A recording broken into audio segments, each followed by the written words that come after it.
He would come in the room and he would rip the covers off the bed at 4:30 a.m. in the morning. He's like, get up, do something, clean a toilet, clean a bathroom. You got to make something of yourself because the world does not owe you anything. Leadership is caught and taught.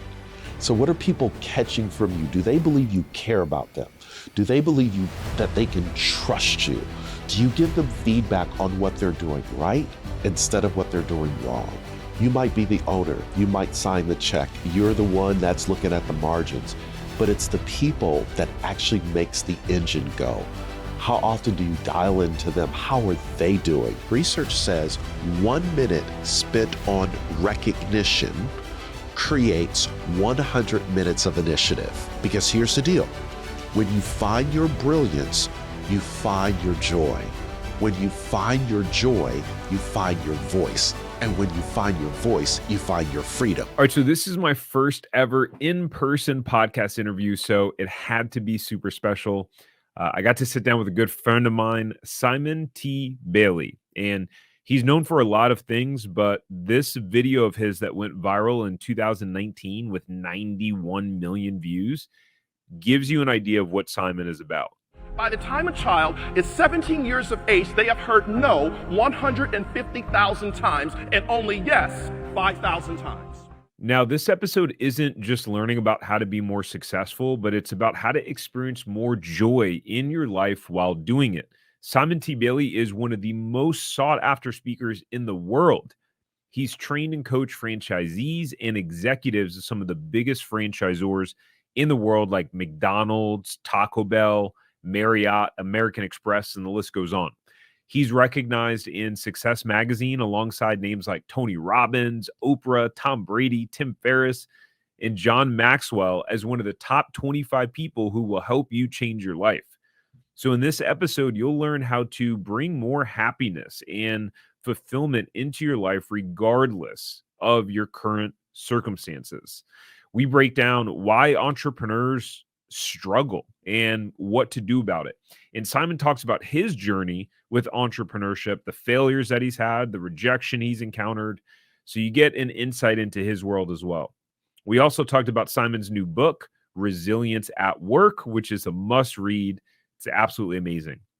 Now, if you want to buy or grow your franchise in the next 12 months, you should check out our free resources at franchiseempire.com.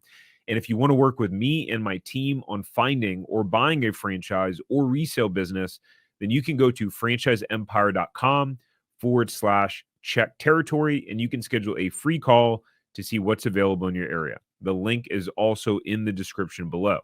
With that said, sit back, relax, and enjoy the episode. Welcome to the Franchise Empire Show. They say Rome wasn't built in a day, and building your empire doesn't happen overnight. My name is Tariq Johnson, and owning franchises is what helped me go from employee to employer and start building my empire for my family. So this podcast is for you, the empire builders. For those of you who want to build something that stands the test of time. This is for those of you who are crazy enough to believe that you can make the dream in your head come to life. This podcast is all about bringing you real people who are building real empires so you can get inside their mind and heart and get proven strategies and actionable insights that will catapult you to build, grow, and scale your empire. Awesome. Simon, it's really good to have you, man. Welcome. My friend, good to see you. Yes, sir. Yes, sir. So you were the inaugural first in-person podcast. Oh my goodness, what? I'm so pumped. It's so fitting because so you and I met, I guess it was like in the middle of COVID, right? Which is crazy. So I was going to do that online summit. I hit you up. You and I are on Zoom. I had to get through the gatekeepers first, because we don't mess around. We don't just let anyone, hop on a Zoom with Simon. And we turned out that we live right down the street from each other. And our wives have met. We've gone to paint and sip together. We painted and drank some wine and Golf. Yeah, totally. Yeah. Cool, man. So congratulations on your new book. Thank you. Brilliance at Work, which is really awesome. How many books have you written now? That's book number 11. 11.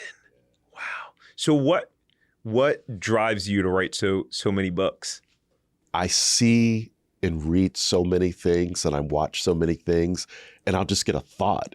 So resilience at work literally hit me at like 3 o'clock in the morning. And I got up and I was like, oh my goodness, I got to start writing this down. The whole personality archetypes, because over 21 years, I've worked with almost 2,500 organizations in 54 countries. And after a while, you start to have pattern recognition. You start to see similar themes that come up, even for companies that really break out and do well. So I'm like, okay, I got to write. So I'm already working on 2 more books. No. It's just like, once you write, you keep writing. Man. And I'm excited to dive into it because, you know, as I started reading through the book, there is one of the kind of archetypes that I resonated with, or at least kind of where I'm at right now. And I was like, oh man, it's interesting to read about it and see yourself through it. I mean, there were a couple where it was like, okay, I can see myself, but like really one where it's like, oh wow, I can really at this stage in life kind of see that's where I'm at. So I'm excited to, you know, dive into that and unpack that. But first I got to ask you, why in the world do you wake up at 3:30 in the morning? What is going on at 3:30 in the morning? So when I was growing up in Buffalo, New York, my dad was an immigrant from Jamaica. He picked oranges in Mount Dora, Florida, moved up to Perry, New York, where he picked apples. So he was always up early. He would come in the room when my brothers and I were growing up, and he would rip the covers off the bed at 4:30 a.m. in the morning. He's like, get up, do something, clean a toilet, clean a bathroom. You got to make something of yourself because the world does not owe you anything. And I think that's just kind of been embedded in me and my brothers. And even my son, he gets up early and he's always probably 15 to 30 minutes early for anything that we have scheduled. And I know he probably got that from us, but I truly believe the early bird gets the worm. Like, get up, get after it. Don't wait. Yeah, it's so true. It's funny because I texted Joss last night and I'm like, you know, we got to make sure we got everything set up for the studio, knowing Simon, he's gonna show up like 30 minus early. So I'm like, we got to be ready by like 9:30. Unfortunately, you texted me. You're like, hey, I'm going to be there pretty much right on the dot. I was like, all right, cool. You bought us some time. I know how you roll. I know how you roll. So, you know, what's cool is that, so preparing for, you know, even though we're friends, still wanted to prepare for, you know, for this podcast. And I went back and watched some of your, you know, some of the talks that you've done. And so what's interesting is to see the switch, right? Like who you become on stage, which is incredible. And we'll include somewhere in this some B-roll of you on stage because it's just incredible. And I found myself every time I watch you on stage getting the chills. But just to give some context, like what are some of the companies and organizations that you've talked to? Because you've gone and spoken for some of the biggest franchisors in the world. Wow. So I was just with McDonald's last week. Had a great time with them. Chick-fil-A has brought me in a few times. Really enjoy working with them. Hilton Hotels. I've been with Yum Brands. In fact, Taco Bell is one of my big customers. So excited that they have a new CEO of Taco Bell. And so, yeah, I've been really fortunate to have repeat business and work with these companies and learn what makes them really great, even though I'm there as certainly as a vendor, as a consultant to serve, but I get to understand why they're so brilliant at what they've done. So Burger King, and I mean, I can go on and on, White Castle. I mean, it's just been fun. That's been incredible. Really, really fun. My intention with this podcast is to help you build your empire. If you've gotten a single piece of value, one of the best ways you can help me and the podcast is to simply press the like button on YouTube. Lastly, share this podcast. Share it with someone who you know who is an empire builder. Imagine the impact you can have by helping them learn something that can build their business and empire. People will associate the value they got from this information from you, the person that shared it with them, all because you shared it with them. I appreciate you and your support. Let's get back to the episode. So when you're going in, just to kind of give some context, you're speaking to the franchisees, you're consulting. the franchisor? What's happening there? Why are they bringing you in? Yeah, they either want me to come in and talk to their leadership or their key managers inside the company, and certainly their franchisee owners. And that's always an honor because I did some work for Chick-fil-A and I said, I want to interview like a ton of your folks from all over the country who are on the ground every single day in a Chick-fil-A store. And they say, have at it. So between phone calls, Zoom visits, and everything, I got a good snapshot of what makes them great at what they do. And it just really blew me away. So by the time I go and present to them, they know I know them because I've spent times in their stores, almost like a secret shopper. You know, I'll just show them locations. Like, okay, is this system consistent? And not just Chick-fil-A, any franchisee. All right, where's the inconsistency? Where's the consistency? How do they treat their folks? I was invited, I'll never forget, last year to go to Toronto to spend time with the top 120 executives of Burger King, Popeyes, and we don't have Tim Hortons here, but Tim Hortons is really big in Canada. Yeah. There's a few starting to come into the United States. And so I actually went to their locations and just as a customer. And when I met with their top 120 executives from all the different brands, I could give them real-time feedback on, here's what I saw, here's what I think you should think about, and oh, by the way, here's a recommendation for you. Wow, that's incredible. And so having now written this book, Resilience at Work, I think it's interesting because people are struggling right now. Like people are struggling, and there was a quote you said in one of your talks where blew me away. You said, "I had the house, but I lost the home. I had success, but I had no significance. I had power, but I had no purpose. I had money, but I had no meaning." And so underneath the smile and the daily hustle, like people are struggling out there. So like what actually brings us happiness and fulfillment in our career, in our business? Like what unlocks it? I think what unlocks it is realizing that what you're doing is bigger than you. It's not just about your four, no more. It's about how do I make the planet and everybody I work with better.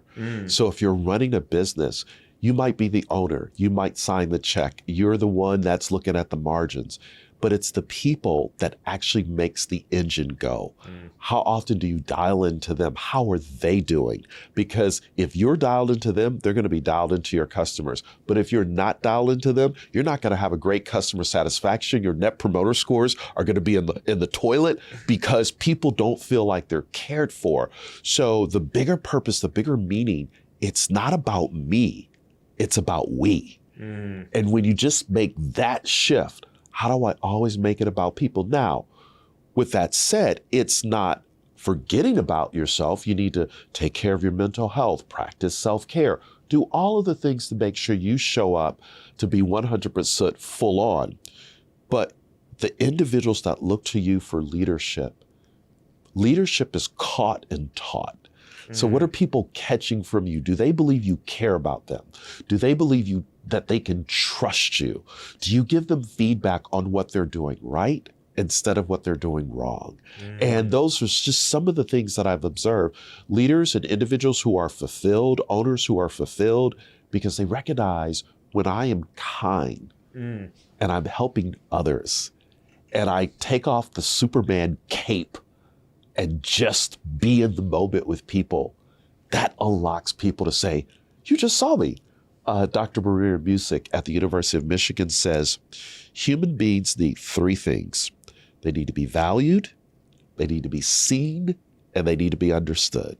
And when you value people, you understand them, and you see them, what happens is it actually benefits you because you're helping them and you're helping yourself. Here's the research. Emory University says, whatever you help someone else, the reward centers in our brain begin to light up, almost as if we have been on the receiving end of the person we just helped. Wow. And they call it the helper's high. So if I want fulfillment and purpose, I help someone, not because of what I can get from them. It's about what I give to them and who I become in the process when I'm operating with no strings attached. It's this person who moves from, I am here to there you are. That person that has that self-awareness, there you are, Tariq, wow. Instead of, I am here, I have all the answers. That's fulfillment when I move from I am here to there you are. Man, that's super deep. I remember getting some feedback early on in my career about like the way that I talk to people. And that was a hard lesson to learn. Like, hey man, like the way that you're speaking and showing up, like you're having like it's coming off too intense. Like there's a negative impact there. And so what's interesting to me and what I hear in that is self-awareness. And you talk about that a lot, which is just being aware of what impact that you're having, what energy that you're bringing. And it's something that I've always noticed about you, especially since we've hung out a bunch of times now, is like you always bring the heat. Like you always bring the heat. Like Simon always rolls up, he's smiling, laughing, right? Like you always bring the heat regardless of, I'm sure, how you're feeling or what you're thinking about your business or what stress you're going through. And like people feel that, they remember that. And it's like, so how do you turn on the switch, right? Because it's like you don't want to ignore how you're feeling. You want to be authentic to yourself, but at the same time, you got to be conscious about how you're impacting people. So I guess where's the balance between that? And then how do you like turn on that switch? I want to be straight up with you. I sometimes don't pay attention to others because I'm in my head, just being real with you. And I've had to snap myself back into reality that, hey, you know, you just cut that person off, or you weren't kind, or you were in a hurry, right? And I've had to hold myself accountable to recognize everybody's going through something. And if I am not present to the moment, and I could have done something better, what did I just model for my 4 young adult children who may have been with me, where I'm always telling them, but they're watching what I do. So I've had to hold myself accountable to say, okay, you didn't say that right. You know, you can do that better. You know, can you get a do-over? Yeah. So I think it's conscious, daily choosing to be present to the moment. How do I show up? And how do I extend a little grace to everyone? Because everybody's dealing with something. You know, research says, according to Gallup, roughly 7 out of 10 people are dealing with depression. They're dealing with anxiety. They're dealing with stress. And who am I to go into a public establishment and add more stress to a person's life? So how do I just be intentional and say, good morning, good afternoon, how are you? That doesn't cost anything. But when I'm very intentional about it, what I also realize, I lower my blood pressure, my stress, because I'll say, how are you? And that might have been the first person who said, how am I doing in that moment? And when I realized I needed it as much as they may have needed it. So I think it's just being very intentional. And I've had to learn that over time. It did not come easy. Yeah, it's not easy. It's funny you talk about modeling and kids, and I think it shows up in the workplace too as like a leader and an entrepreneur, right? It's the whole, you know, that phrase sometimes like do as I say and not as I do. Yes. It really needs to be reversed. Yeah. Funny story behind that. So, I mean, you hung out with us in the family. You came to the kid's birthday party last year, and so Caleb.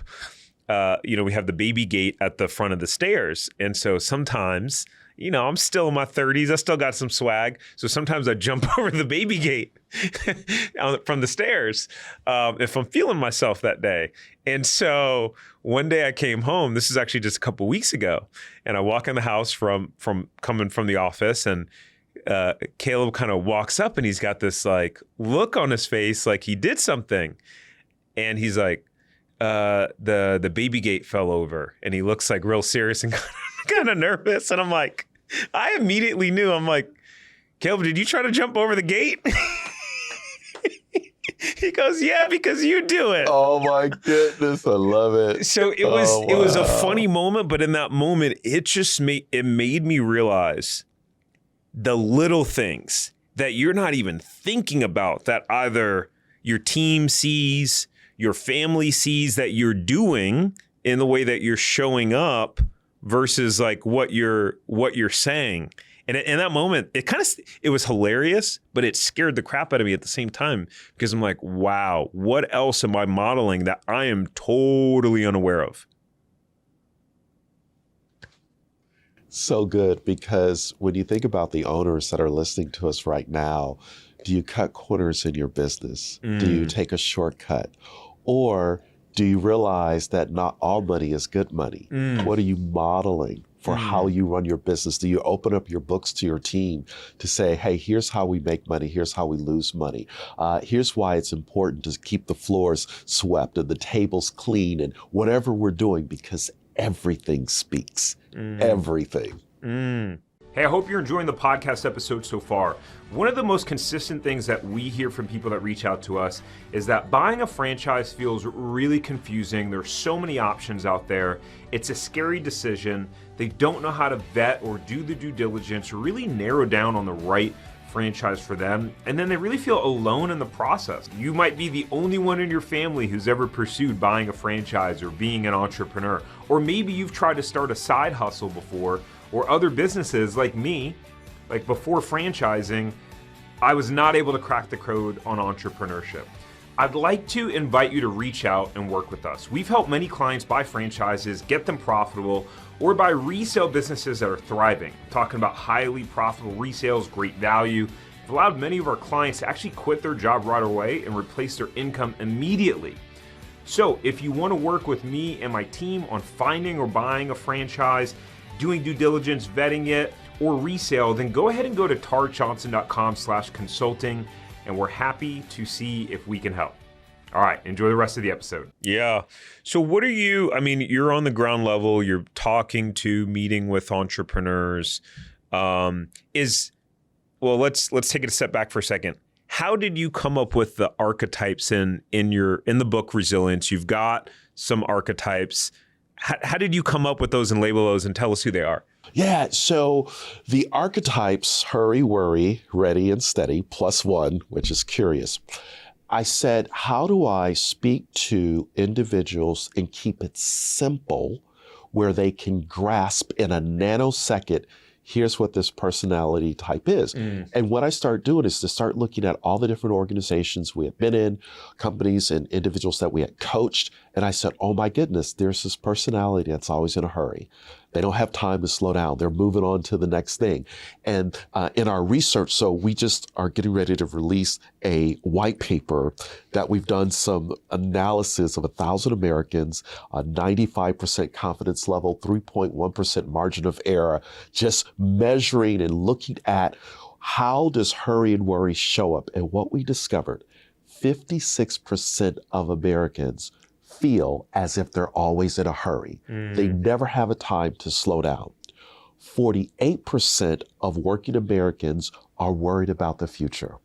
So in other words, you have a person that's working in your business right now who is concerned about, when I get home, can I put food on the table? Will I pay my rent or my mortgage? What's going on with my loved one? On and on and on and on. And they bring that into the workplace with them. So it's important to understand hurry and worry show up carrying the weight of the world on their shoulders, and they bring it into your business. So it's important to take time before you start the day to say, how's everyone doing? Tell us about one good thing that went well. And what you're trying to do is cause that person to spiral up out of whatever they're carrying so that they can move into being ready and steady. So steady is the personality archetype whose superpower is calm. Nothing, whatever happens, steady is just calm. Yes, sir. Yes, ma'am. I understand. how can I fix that? Ready is like, okay, how do I go about solving this problem? It may not be my job, but I'm not going to pass the hot potato on to someone else. If I hear it, I own it. So when I looked at these 4 personality archetypes, they're sitting by a campfire and they begin to engage, ready and steady, begin to engage hurry and worry in 3 questions. And these are the 3 questions that owners and franchisees, you've got to ask your people. What do you want for you? Yeah, we have a business to run, customers to take care of. But what do you want for you? Because if I tap into what's important to you, the customers are going to get what they want because you are my number 1 customer. So what I've learned over time, even back to my Disney days, leaders, owners create the experience for employees and team members. Team members create the experience for customers. Customers drive revenue. Reverse engineer. Revenue comes from customers who've been engaged by team members, who've been engaged by an owner or leader that cares about individuals. So when you ask the question, what do you want for you? You want to know what's important to me? Yeah. Then second question, what are you feeling about where you are right now? So I'm honoring you as a human being. And then the third thing is, because we don't run an adult daycare center, what step are you willing to take to get what you want? So that's inviting that person to realize the best hand that will feed you is the one at the end of my wrist. What does management, leadership, ownership want me to do? And because I feel seen, valued, and understood, I'm going to go the extra inch for the customer, not because I have to, but because I want to. How did the want to happen? It all started with, I was living in the land of being in a hurry. I was worried.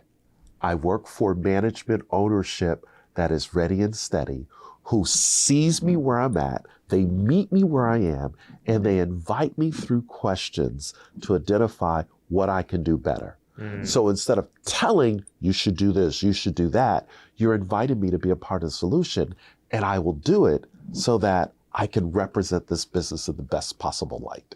All right. So I'm wondering, no, I'm not going to put you on the spot like that. All right. So the one that I related to the most was hurry. Okay. Right. Which I think makes sense, a couple of years into the business. And it was interesting, the blurb that you put in the book about they're always running to the next thing. They have, I don't know if it was shiny object syndrome or get rich quick kind of things. Yeah. And I'm reading that, I'm going, wow, that was the first, especially the first, 7-8 years of me trying to start business after business after business and failing. And tell us a little bit more about hurry. Yeah. So what's interesting about the personality archetype of hurry, it is about this sense of accomplishment. Like no matter what I've gone through, I got to achieve something. And after experiencing failure, hurry is I'll get the next one because I've learned my lesson.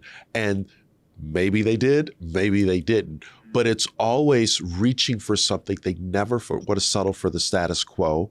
They are their own self-motivator. They don't need anyone to pat them on the back. They will travel the road alone, and they're okay with that because they've developed this nerve and this fiber within them that if I get knocked down, I'm going to get back up again because nobody's going to do anything for me. And sometimes what hurry fails to recognize is that there are signs, that there are little whispers, that if they just paid attention and just made a slight adjustment, they probably would move to more success and they would experience it, but it wouldn't be as fast. It would be at a slower pace. But they're always going, so they're not paying attention. Oh my goodness, I just got my knee scraped with that last opportunity. Okay, and they're hobbling on to the next one. And they even haven't taken time just to heal, to reflect, to just think, what just happened here? What could I have done better?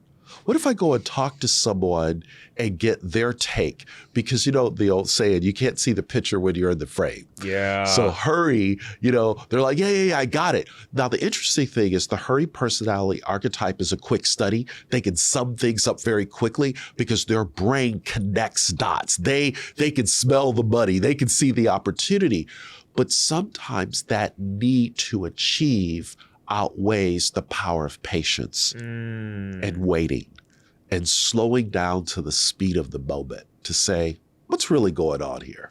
Yeah, that's so interesting. And I hear myself so much in that, because just trying to do so many different things in the business. And I've, had to say, especially recently to the team, like, we're trying to do too much. And at the end of the day, that's me like leading the charge in that and driving that. And like, all right, let's slow down for a second. Let's just focus on this. And actually, what was it, last weekend?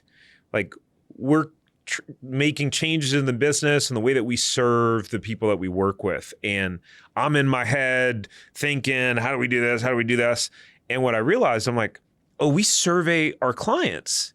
And so I spent like 2.5 hours just reading through all the surveys, rereading, taking notes on it. And I'm like, here I am trying to figure everything out on my own when it was all there, but in the rush of like trying to find the answer. So what impact does that wind up having then in the workplace as someone who's hurrying, project?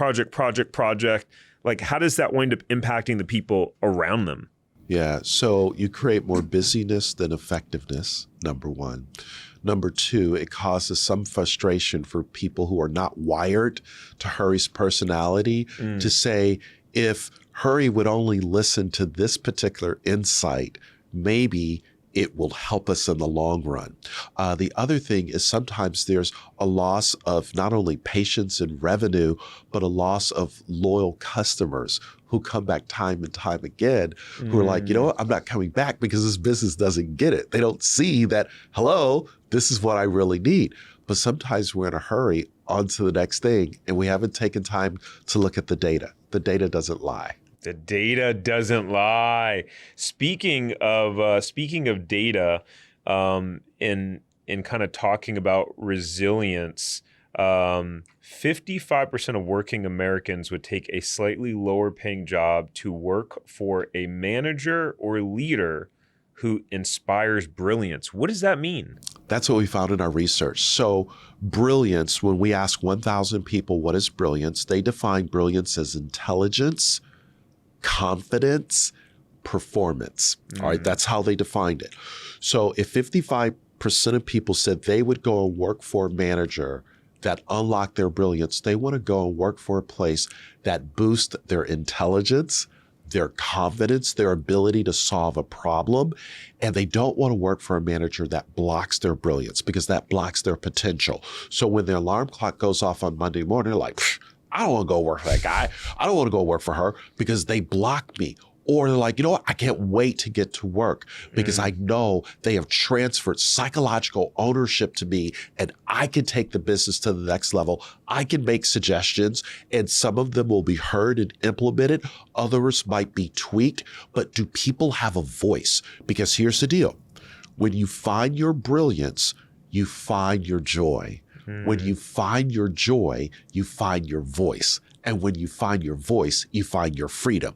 So freedom is tied to, am I heard? Because if I'm heard, that's my joy of going above and beyond for the business because my brilliance is unlocked. So when you say, am I heard? Like what's an example of that? Like what's an example of hearing your employees, hearing your coworkers, hearing your spouse? How does that come to life in the moment? Great question. I'll give you a real-time example. Our team was evaluating an opportunity and I was all gung-ho. I was like, hey, this looks pretty good. Let's make the investment. I said it to one of our team members and I said, hey, can you check this organization out? Do you think this is a viable opportunity that we should pursue? Taylor and our team checked it out, and she came back and said, no, I don't think this is a good use of our time, energy, or money. I don't think we should make this investment. And when I realized she did the deeper work, even though I was gung-ho about it, I said, you know what, Taylor, you're right. Let's move on to the next thing. Well, why did I do that? Because I wanted her voice to be heard. I valued her input, and I don't want to waste money. So when I recognized I didn't need to have all the answers, I just needed to empower her to go and find out, should we or shouldn't we? And when she came back and said, I don't think we should, I'm like, okay, I trust your opinion. We're on to the next thing. Taylor now has voice. I've honored her voice. So now that empowers her to say, the next time I ask the question, she will do the due diligence, she'll do the research, and she'll come back and say, here are the 3 to 5 things to consider, because her voice is heard. It's not muted. It's not muffled. No, you don't have an opinion. You're part of the team. That's how you unlock voice in an organization. You know, as you say that, I've thought about all the times where I've unintentionally, kind of going back to self-awareness, unintentionally ignored what someone was saying or overrode it, or, you know, asking for someone's opinion and being like, no, I don't want to, I don't want to do it like that, or we shouldn't do it like that.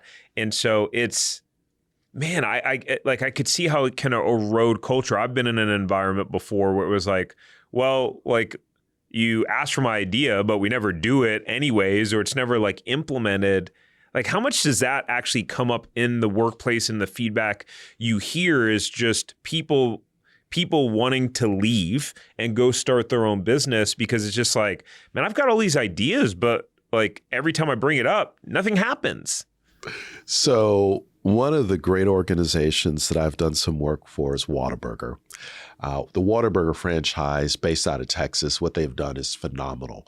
One of the things they intentionally do is they ask for ongoing feedback from team members as to what are you hearing, what are you seeing, what should we be doing? And it's that feedback that people tee up that the general manager can decide what they will do at that particular Whataburger location.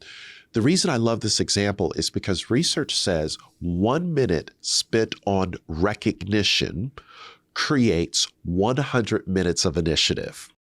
So if I take 1 minute to recognize your suggestion, your recommendation as to how we should do something, and I say, you know what? God, that was a great idea. Now you have 100 minutes of initiative to say, how else can I help the business win? All because I took the moment to recognize and to acknowledge that that's a valid point. We should be doing that. Let's go. You're going to look for the other opportunity to make sure the company wins. Wow. So the word resilient, what does resilience mean? I know you guys defined it in the book. What is resilience? Resilience, simply put, is to bounce back better. Life is going to happen. Business is going to go south. How do we bounce back better and realize through pattern recognition that we can move through failure and get to success again? So resilience is this ability that in surfing. So one of the things that I'm really excited about, I don't surf, but one day I was in Solana Beach in California with my children, and I see some surfers coming on the beach. And I said, hey, what's the key to surfing? And they said, the moment you hit a wave and you're knocked over, you got to pop back up. Because if you don't pop back up and get back on the board, you're going to be wiped out. Yeah. And I said, oh my goodness, that's resilience at work. You got to bounce back better and wipe out of your mind, that wave just took me out. I got to catch the next wave and ride it in. So it's ability to bounce back better and figure out, how do I surf again with what I know where I am? Because the waves of uncertainty, the waves of business is up, business is down. The waves are never going to stop coming. You just have to choose if you're going to be resilient and catch the next wave. Yeah. And speaking of catching the next wave, I mean, you talked about your entrepreneurial journey and getting rejected by, I think you put like 12 or 13 book publishers, then selling 17,000 books out of the trunk of your car, cashing in your 401k to start your business, taking out a home equity line of credit. So Like, what was that journey like for you, deciding to go out on your own, start your business, and deal with all of that adversity and failure? Because it's easy to, in the moment, to go, okay, yeah, I got to bounce back. But like, what does that moment actually feel like viscerally? It feels like I am absolutely crazy. I have just lost my mind. I have burned the boats.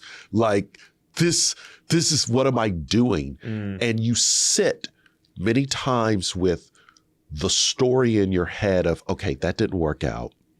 How do I bounce back from this? And how do I keep going? And I think back in my early days, in 21 years of being an entrepreneur, I've reinvented 6 times. And with each reinvention, it was the understanding of, I have a little bit more wisdom. I made a lot of mistakes. I've experienced a lot of failure, but I still love the chase. I love the win. I love who I've become in the process. So after receiving 13 rejection letters from New York and California publishers, and then saying, you know what, I'm going to publish it myself, and I'm going to straight up hustle, sell out the back of my truck, I realized you have to discover what Marie Forleo calls figure-outability. So you figure it out, like, no matter what. Research says that by the time a child is 17 years of age, they have heard no 150,000 times and only yes 5,000 times. Wow. So when I have had the no's, how do I find the yes? I think that's the other thing that's kept me going. And then probably the third thing is, over the years, Tariq, I look at the testimonials and the feedback from people who said, I read your book, I watched your video, I heard you live, and here's what happened in my life. I think in those moments when I wanted to give up, and there have been moments, for me, I start with prayer. I go back to my why. Why did I decide to go into business? Was it for money? Because if it's for money, you ain't gonna be doing it for long. But if it's for meaning and purpose and making a difference in the lives of others, that became the kickstart to get back up again and to keep going. I'll never forget. I was getting into this business deal, and my then wife, said to me, I don't think you should do it. And I'm like, no, you don't know the numbers. I'm going to do it. I signed the contract, go into business with these folks. And she said, I want to meet them. So we go to lunch, and we're sitting there, and lunch ends, and we're back in the car. She says, I don't know what deal you got in with those guys, but you need to get out of it. And I'm like, why? She says, something is off. I cannot put my finger on it. I'm like, what? Guess what? She was right. I had to hire attorneys to get out of the deal. And what I recognized, I could have totally avoided it if I would have just brought her in a little bit early, says, hey, I don't need you to know everything about the business. Just what's your sense about where I'm at right now? And what I've discovered over 21 years, there were probably a lot of decisions and failures that could have been avoided if I would have asked for input and say, I'm too close to it. I'm like already in, I've written a check, let's go. And if I would have just stepped back, took a quick time out and say, what am I missing? I probably would have saved a lot of money and time. But because of just how I'm wired, like I leave Disney and I'm like, okay, this has got to work because I got something to prove. I got to prove, hey, I can make it without, being a W-2 and getting a regular paycheck. I can make it. And I think that bravado in me of wanting to just push through, I could have avoided a lot of things. But the flip side to that, we've had some incredible wins. We've met some incredible people. We probably have had well over a dozen to a full dozen of people who have become millionaires because of coaching and different things that we've been able to do with them. And when I hear their story, in fact, I was just on the phone last week with a young lady in Ireland who 10 years ago, I said, here's what you need to do this, this, this, and this. And she did it. And now she's one of the leading entrepreneurs in all of Wow. Ireland. And I'm so proud of her. And she's gotten married and she's got a child. And she says, I'm building out this business. And she said, I just want to thank you. And I said, no, I congratulate you because you did the work. It's one thing to hear, it's another thing to do the work. And so I've got stories like that from people all over the world who just took a little kernel or seed of a thought as I talk about brilliance and resilience, and they made it happen. So when I have those moments of like, what the heck am I doing? I'm like, you know what? That's the fruit. That's the fruit of my work. So we're good. I love it, man. Now you were talking about purpose before, and like it's such a cliche statement. Like you got to find your purpose, right? But like, what does that look like, and how do you go about doing that? Yeah. So one of my mentors, Dr. Miles Monroe, would often say, the greatest tragedy in life is not death. The greatest tragedy in life is to be alive and not know why. I think sometimes purpose is complicated, and I like to simplify it. Purpose is just doing what's in front of you. That's your purpose. Like, can you go out today and help someone who doesn't need anything from you and you don't want anything from them? You just help them. That's your purpose. And what purpose does, when I do what's in front of me, that's a little breadcrumb that leads you to the loaf of bread opportunity that leads you to the bakery. But you got to start with putting one foot in front of the other. So another way to think about your purpose. What makes you come alive? What's the one thing that you would do if nobody paid you to do it? Do that. So for me, at 15 years of age, I went out for football, got cut. Went out for basketball. They said, you are not the next Magic Johnson. I got cut. I went out for track and field. They said, my brother, you are too slow. Perhaps try cross country. So I literally was a total failure my freshman year in high school. It was then an English teacher, Miss Rita Lakis, she said to me, young man, I want you to write a speech and give it before the entire school. I said, okay. I did what was in front of me. And here I am now, 40 years later, because of a teacher who invited me, just write a speech. I did what's in front of me. Now, public speaking is like breathing air to me. I don't think about it because it was my purpose. Somebody might be listening to it and say, oh my goodness, I'm not a public speaker. I can't do that. No. I said, no. What's your thing that you can do? When we look at what Patrick Mahomes has done, okay, he is living his purpose. Who would have ever thunk it that a football player could literally change the course of a game by throwing a ball like a baseball player? But because he loves baseball and football, he just followed his purpose. And his purpose has led him to 3 Super Bowls. He may just win more Super Bowls than Tom Brady won in his 20 years. Russell has did it inside of 5 years. Now, I only use him as an example because he did what was in front of him. But his father was a baseball player. So he's around sports. He picks up a bat. He throws a ball. Someone may be listening to us and said, I'm not athletic. It's okay. What can you do? That's how you find your purpose. What can you do that's right in front of you?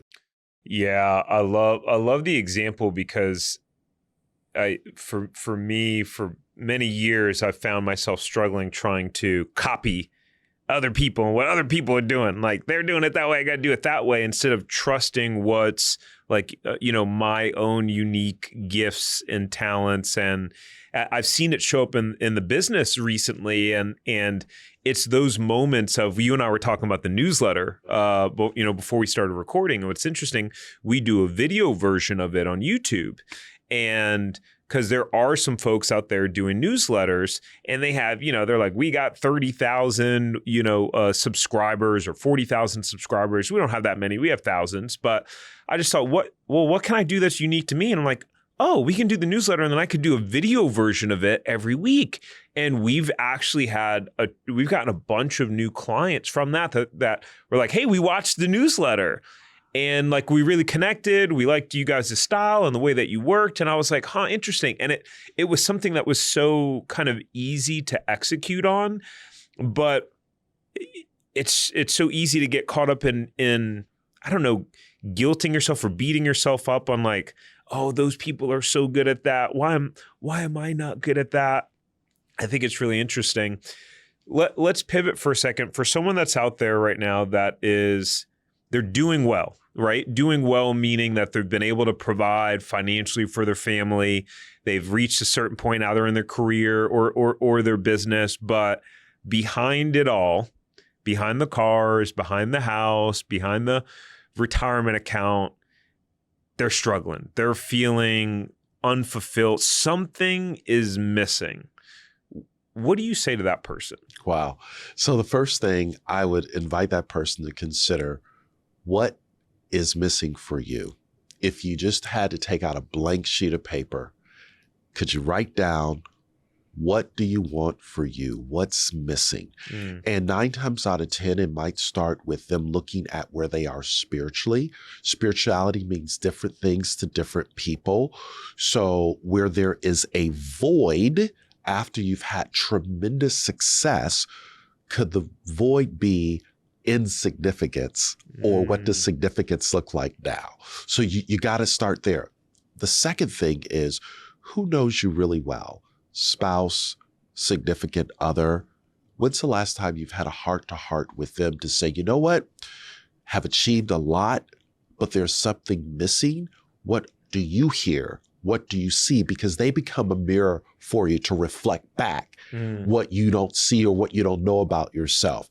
I think the third thing is, go back into those moments in time when you've had tremendous success. How did it feel? You made the achievement, but what did you do after that? So I'll give you an example. Magic Johnson was being interviewed. And wow, when we look at what Magic has done and a lot of the athletes, how they have kind of transformed into becoming these amazing business people.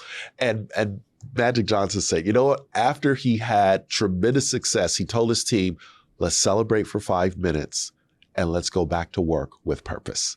So he said they would celebrate it, achievement made, then go back to work. So when you have achieved in time past, how did you celebrate?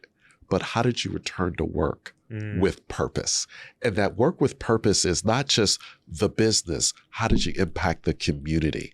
So could this be a point in your business where you say, you know what? We've achieved. How can we help the least, the last, the lost? How can we be a healing presence in our city, in our community, to help those who are not achieving like us? That might mean getting involved with education. That might be going and volunteering at a food pantry or building a community center. There's so many different things that you can look at so that you move beyond what's missing to what difference can I make? And then for me, everything about me always starts with, who do you call? Who do you pray to? Who do you go to? So I go to the Bible. I start with the Word of God and I prayed. And part of that is because when I recognized I was at a place in my life where I thought I got all the answers, forget God, I'm just going to do it. And I'm like, oh, wait a minute. The breath could be snatched out of my lungs and it is so not about me. I could be gone tomorrow. And I said, wait a minute. Okay. So I had to go back to faith. Do you lean into faith? What does that look like for you? I'm not here to be preachy or anything, but I want to invite you to really look at, what does faith mean to you? Where do you start? So powerful. Yeah, so powerful. I remember a few instances just kind of in my life overall, just asking for just guidance, right? And what shows up after that. And it's crazy what happens when you slow down, and yeah, man, that's super powerful. So for anyone who, they don't know Simon, they didn't know he existed before this. So how can they follow you, stay in touch with you, and most importantly, how can they get your new book? Oh my goodness, just go to simontbailey.com. T for terrific. I just thought I'd slip it in there. Nice. simontbailey.com. That's where everything is. And Simon T. Bailey on all social media channels. Cool, man. What's last parting message like to folks out there that they wanna live a life where they feel like their cup's full and they're filling up the cup of others. What parting words would you share with them? Oh my goodness. I would say, number one, find someone on your team, write them a handwritten note as to why you appreciate and value who they are and the contribution they make to your business. Wow. That I would double down on that. People still do that? Is that I know. It's totally old school because everybody's texting. Yeah, exactly. Is it a pigeon that brings it, or like a message in the bottle? But why a handwritten note? It's because most people don't write notes nowadays. People text, they email, they video, but a handwritten note shows intention that you took the time to care. Why is Hallmark still around in an AI world? Hallmark is still around because people cherish getting a card for a special occasion or no occasion. So a handwritten note shows your intentionality to care about another human being. And here's what I can promise you, because I'm guilty. If you write a person a handwritten note, they might move from city to city, state to state. They will keep that note not because they're pack rats. They will go back to somebody took the time to care about me. And they took their pen and they wrote from their heart, not just their head. Wow. If everyone listening to us can do that for their team members, for a loved one, for their children, what could that matter? Now, there might be some listeners, Simon, I'm not in a handwritten notes. Okay. Could you make a personalized video where you just, in a moment, convey to a person, here's why I appreciate you, and send it to them? So why? Why do this? I believe the greatest thing that needs to happen on the planet is we've got to find a way to hug people with our words. We got to hug people with our words. So no matter where they are in life, they know that they are seen, valued, and understood. Simon, thanks for coming on, man. Appreciate it. My pleasure. That's awesome, man. That's awesome. I appreciate you. No. Thank you, man. Thank you. So at the event is Ed Milet, Scooter Braun, Mel Robbins, and if I would introduce all of them. And then the night before, they said, hey, one of the speakers will not show up. Can you fill the slot in addition to MC? You only got 12 minutes. I'm like, okay. So I just did 12 minutes off the cuff, not rehearsed, and Goldcast was in the audience, contacted Success Magazine to say, we want that 3-minute clip of the 12 minutes. Would you allow us to publish it? So Success Magazine reached out to me and said, hey, this is what Goldcast want to do. And I'm like, okay. I didn't have an idea of who Goldcast was or what their intention was. And then the video drops on Father's Day, 2018, and my phone is blowing up. Dude, do you see your video? It's gone viral. I'm like, viral? What video? And I went and I looked at the video. It had maybe 15,000 views. Then it climbed to 1 million. Now it's 91 million views. Organic, no boosting, all because of a little story where I just got vulnerable and real in the moment. So that's how that happened. People always think, like I worked the system. Like, no, this just like kind of fell in my lap, That's incredible. So you always got to be ready because you never know. Because I was like, I'm just there to MC and introduce. But then this happened. And yeah, that's how Goldcast came to be. Wow. Yeah. And then Goldcast followed up with me probably about a year later to do some additional work with them. And we were going to do it. And then the pandemic hit. So they kind of like reimagined their business and everything. But yeah, great folks. Really enjoy working with them. That's so crazy. It's what's that quote? Is it Henry Thoreau that talks about it's about going from failure to failure and finding success in common hours or something like that? Uncommon hours. Uncommon hours. Yeah. The fact that wasn't designed to have that 91 million views. You cannot script that. Like you cannot say, okay, this is going to happen. This is going to, no, it's like here, I'm just kind of like walking along. And I think that's the entrepreneurial journey. When you are out doing good work and you want to do right by humanity, you have these serendipitous moments where you just bump into things that you could never have imagined unless you were committed to moving forward. So where I was at that time, I had just gone through a divorce. You know, I was trying to get back up on my feet again. I had alimony, 2 kids in college, and I'm just like figuring out, oh yeah, I'll come and MC this. And I had burned the boats. So it was like, I would never go back to a 9-to-5 job. Like, this had to work. And then that moment just happened. And that moment took us into a whole nother stratosphere that we didn't know existed, all because I said yes.